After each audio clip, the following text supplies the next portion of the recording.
pastor's secret life resulted in a horrific murder. In a world where marriage is revered as a haven of love and support, the tragic tale of Micah Miller unveils a darker truth. She was betrayed by the very person who had pledged to cherish and protect her, leading her to the precipice of despair. Micah's ordeal serves as a grim reminder that even in the most seemingly perfect unions, dark secrets can dwell beneath, poised to surface. The quiet community of Myrtle Beach, South Carolina, was rocked by the shocking news of 30-year-old Micah Miller's death on April 27, 2024. Micah, a vibrant and ambitious woman, was married to John Paul J.P. Miller, a local pastor, for nearly 7 years. Their relationship, however, masked a grim reality far removed from its outward perfection. As authorities delved into the circumstances of Micah's mysterious demise, they unraveled a complex, sorrowful narrative that would eventually challenge the collective faith of the community and test the mettle of its justice system. What sinister secrets were hidden within the confines of Micah and JP's marriage? How could a spiritual leader betray such a sacred trust? The quest for truth in Micah's tragic end has galvanized her family and supporters who seek justice and demand answers for the systemic failures that might have facilitated her premature death. Micah and JP first met when she was around 14 or 15 years old, during her family's attendance at Solid Rock Church in Myrtle Beach. At the time, JP, then 28, was leading the church's youth group. This significant age difference notwithstanding, a friendship blossomed between them. Their paths crossed more significantly when Micah turned 18. It was JP who presided over her marriage to his friend, Jeremy Days. Both deeply involved in their church, Micah took on roles within the media team, and Jeremy headed the sports ministry, embedding themselves in the fabric of their religious community. This story is not just about the betrayal of a spouse, but also about the failure of a community to protect its vulnerable members. It prompts a deeper examination of the roles that trust and power play within our societal and personal relationships, challenging us to confront uncomfortable truths for the sake of justice and accountability. As time passed, Micah transitioned into roles beyond the church, becoming the secretary and babysitter for John Paul J.P. Miller's expanding family. J.P., already married to Allison and a father to 5 children, found his domestic life upended when Allison discovered him in a compromising situation with Micah. The mutual attraction between J.P. and Micah was undeniable, leading to dramatic changes in their lives. The discovery of the affair led to swift and severe consequences, resulting in divorces for both JP and Micah in 2016. By 2017, Micah, at just 23 years old, found herself in a new, daunting role as JP's wife and stepmother to his 5 children. Her involvement in the church deepened as she led worship, managed women's and youth ministries, and embarked on mission trips abroad, such as to Kenya. Despite her visible dedication, the true dynamics of her relationship with JP were cloaked in secrecy and darkness. Within the confines of the Solid Rock Church, Micah's responsibilities grew, but so did the troubling accusations of abuse from JP. According to a sworn affidavit from Micah, she suffered under a relentless barrage of emotional, sexual, spiritual, financial, and physical abuse throughout their marriage. Friends and family corroborated these claims with chilling accounts of the control JP wielded over her. They revealed that JP had gone as far as hacking into Micah's personal accounts to send messages that would damage her reputation and discredit her. Even more sinister, he reportedly installed multiple tracking devices on her vehicle, ensuring he had constant surveillance over her movements and activities. Despite JP's suffocating control, Micah's spirit remained unbroken. In January 2023, she made the bold decision to separate from JP, a move fraught with danger given his demonstrated need to control. This step towards freedom, though fraught with risk, marked the beginning of Micah's fight to regain her autonomy and safety. Just months later, in October of the previous year, Micah filed for divorce, a decisive step toward escaping the oppressive confines of her abusive marriage. This action was a clear display of her immense strength and resilience, even as she faced the formidable challenge of piecing her life back together after enduring such profound trauma. However, Micah's bold decision to leave JP came at a steep cost. She found herself contacting the police multiple times, convinced she was being stalked and followed, which only intensified her anxiety as she attempted to sever her marital ties. Disturbingly, she discovered that her tires had been slashed and a tracking device attached to her car, further evidence of JP's relentless drive to control her every move. These menacing episodes only amplified Micah's vulnerability. making the process of divorcing JP fraught with danger and constant fear. The months leading up to her untimely death were punctuated with alarming events that underscored the turmoil and suspicion in her relationship with JP. As Micah struggled to free herself and reclaim her independence, JP resorted to ever more desperate and ominous tactics to keep a grip on her. In a particularly harrowing incident in February 2024, Micah's tenuous grasp on freedom was brutally undermined when JP managed to have her involuntarily committed to a psychiatric facility. Masking his actions with feigned concern for her well-being, JP claimed Micah was neglecting her medication, a pretext he used to justify her forced admission. This manipulation was transparent to her family and friends, who recognized it as another of JP's strategies to demean her and tighten his control. This chilling episode at the psychiatric hospital against her will illustrated JP's willingness to misuse systems designed to protect the vulnerable. He manipulated Micah's mental health issues for his own sinister purposes, further entrenching her in a situation where she felt utterly powerless against his manipulative tactic. In March 2024, Micah Miller's already fragile sense of security was further compromised when she discovered that her car tires had been slashed yet again. This incident was not isolated but part of a distressing pattern, as it was soon revealed that a tracking device had been installed on her car.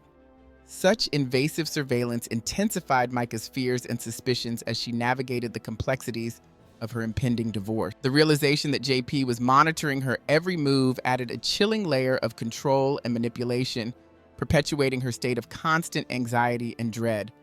The presence of the tracking device was a stark reminder of the extent of JP's reach and his refusal to relinquish control. As the divorce proceedings unfolded, Micah boldly filed for spousal support, a defiant move that underscored her determination not to be cowed by JP's attempts to financially dominate her. A hearing was set for June 5th, signaling her resolve to stand up against JP's oppressive tactics. However, the tension between Micah and JP escalated in mid-March when Micah requested $2,000 from JP for a trip, a request he denied. JP's refusal was based on his suspicion of her intentions with the money, further illustrating his tight grip over their financial matters and his pervasive distrust. This financial dispute coincided with another manipulative act by JP, using his supposed power of attorney to have Micah hospitalized against her will. During Micah's hospitalization, JP took further invasive actions by taking her purse and car keys, retrieving her car from a parking lot under the pretext of concern for what she might do upon release. His actions were not merely protective, but controlling, as he even threatened Micah's family, warning that he would restrict their access to her in the hospital unless they complied with his demand. Amid these escalating tensions, Micah's father, Michael, demanded to see the documents that supposedly granted JP power of attorney over Micah's care. Upon examination, Michael discovered that the documents were neither signed nor notarized, indicating that they were not legally binding. This revelation hinted at the lengths JP was willing to go to maintain his control, using deceit and intimidation as tools. The sequence of events leading up to the tragic end of Micah's story paints a harrowing picture of a woman trapped in a tightening noose of control. Each action by JP was a calculated move to isolate and dominate Micah, driving the narrative towards a devastating conclusion. The events of April 27, 2024, marked a critical juncture in the investigation of Micah Miller's tragic end. That morning, surveillance captured Micah departing her Myrtle Beach apartment at 11:38 a.m. She was later seen at Dick's pawn shop, where she purchased a Sig Sauer handgun at 12:12 p.m., a detail confirmed by security footage. Adding to the timeline, Micah's phone records indicated she had searched for directions to Lumber River State Park, a secluded area in North Carolina. The situation escalated by the afternoon. At just before 3 p.m., Micah made a distressing 911 call, during which she implored the dispatcher to trace her phone's location, stating she was in a national park and feared for her life. Her final words conveyed a haunting intent to end her life, a statement that has since been enveloped in controversy and speculation. The authenticity of this 911 call has been heavily debated. Online theorists speculate about a male voice in the background, suggesting that Micah might have been coerced into making the call. Some even proposed that the call was a fabrication, potentially created using AI technology to stage her suicide as part of a sinister plot by JP. Later that day, a kayaker discovered a body in the Lumber River, identified as Micah, who had succumbed to a gunshot wound to the head. Nearby, her car was found containing the newly purchased firearm, ammunition, and the receipt. Though the North Carolina medical examiner ruled the death a suicide, this conclusion has not gone uncontested. Micah's family challenges the suicide ruling, citing the bruises, scratches, and defensive wounds on her body as evidence of foul play. They contend that Micah was potentially forced into taking her life, suggesting a scenario far more complex and darker than a simple decision to commit suicide. JP has steadfastly denied any involvement in Micah's death, claiming he was not present when she died. He supported his alibi with evidence that he was at a sporting event in Charleston, South Carolina, approximately 3 hours away from where Micah's body was discovered. Multiple eyewitnesses confirmed seeing him at the event, and license plate readers provided further evidence of his travel to and from Charleston, bolstering his claim of innocence. Despite JP's alibi, the investigation into Micah's death was muddled by various inconsistencies and unanswered questions. Notably, the discovery of multiple shell casings at the scene suggested the possibility of foul play rather than suicide. Furthermore, Micah's family and friends argued that her recent behaviors did not align with someone contemplating ending their own life. She had appointments and plans that indicated a future orientation, including a hair appointment the following week and arrangements to attend church with her family the Sunday after her death. As the investigation progressed, the Robeson County Sheriff's Office and the FBI collaborated to delve deeper into the circumstances surrounding that tragic day. They aimed to reconcile the various pieces of evidence and testimonies to construct a coherent narrative of the events. The public and Micah's family amplified their calls for justice and transparency, challenging the initial ruling of suicide, the lingering doubts about JP's potential involvement due to the troubled history of their marriage, marked by allegations of abuse, manipulation, and financial misconduct, fueled ongoing speculation and mistrust. The complexity of the case tested the investigative capabilities of the authorities involved, turning Micah's case into a multifaceted inquiry. Each new piece of evidence seemed to deepen the mystery and the community's desire for clear answers. Amidst the investigation, JP's conduct remained under intense scrutiny. His behavior was erratic and seemed calculated to mislead and confuse, which did nothing but heighten the community's suspicions of his involvement in Micah's tragic end. A day after Micah's body was found, JP made an unusual and unsettling announcement to his congregation at Solid Rock Church. In a departure from expected decorum, he avoided a solemn tone and instead instructed the congregation to stand and quietly exit the church after the service, explicitly directing them not to discuss the announcement within the church premises. This peculiar directive only added to the atmosphere of unease and speculation surrounding him. In a move that puzzled many, JP addressed his congregation with a bizarre request for them to keep attending church and fulfilling their roles, mentioning that he would be taking a short break. He then abruptly announced the death of his wife Micah, stating it was self-inflicted and had occurred in North Carolina. His demeanor during this announcement was unsettling. He seemed overly energetic, which he attributed to adrenaline, and requested prayers for himself and his children. He also painted Micah as mentally unstable, claiming she needed medication that was hard to procure. JP's portrayal of Micah's mental state and the circumstances of her death struck a discordant note, especially since her body had been found less than a day before, and the cause of death had not yet been officially determined. While the Robeson County Police were still treating her death as suspicious, JP preemptively labeled it a suicide, attributing it to her mental health issues.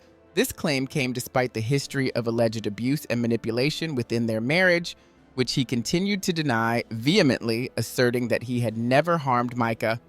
However, Micah's family and friends were not convinced by JP's denials. They knew the reality of Micah's struggles and the nature of her relationship with JP, and they refused to take his word at face value. In the days following her death, JP's actions raised further alarms. He insisted on a rapid cremation and barred her family from viewing her body until they complied with his conditions. This insistence on cremation was perceived by many as an attempt by JP to obliterate any potential evidence that could link him to Micah's death. His subsequent actions did little to alleviate these suspicions. He retained a lawyer and began issuing letters demanding an end to the allegations against him. These communications contained implicit threats and seemed designed to intimidate anyone who might challenge his narrative. As details of JP's behavior in the wake of Micah's death became public, the community's demand for justice intensified. Micah's family, friends, and supportive community members called on law enforcement to hold those responsible accountable.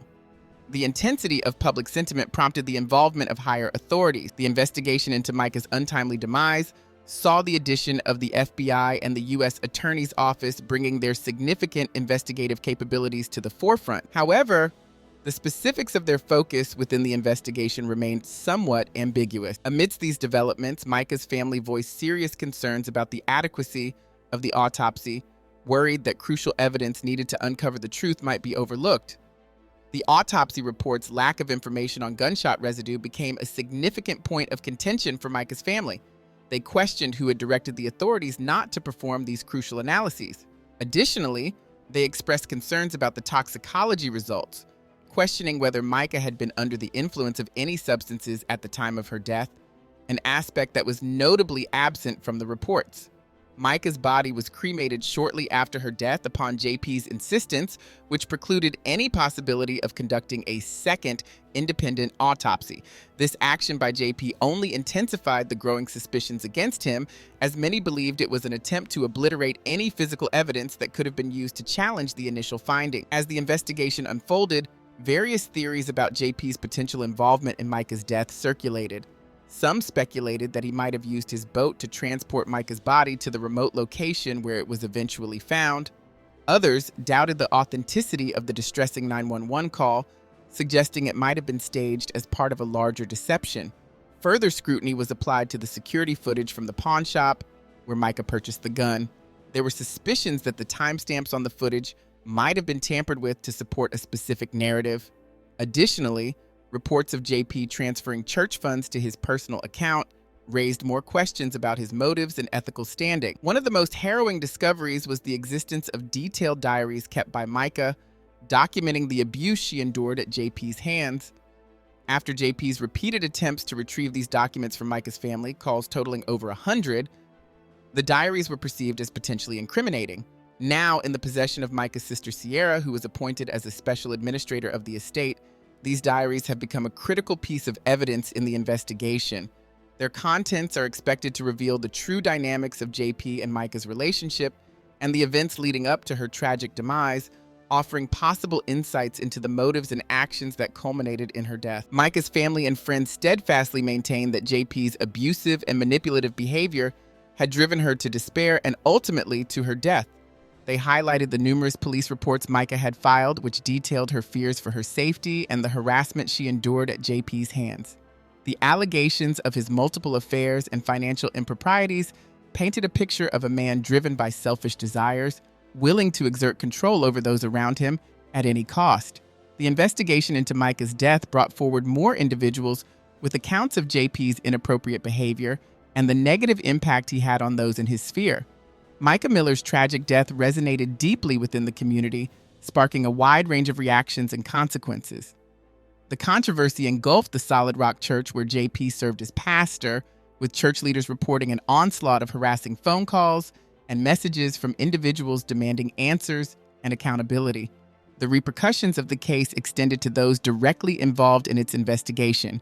The coroner responsible for Micah's autopsy faced threats, as did Johnny Jacobs, the fisherman who discovered her body in the Lumber River. Amidst this turmoil, Micah's sister Tiara led her family in rejecting the official narrative of Micah's death. Convinced that her death was a calculated act orchestrated by JP, they were adamant about uncovering the truth, regardless of the obstacles.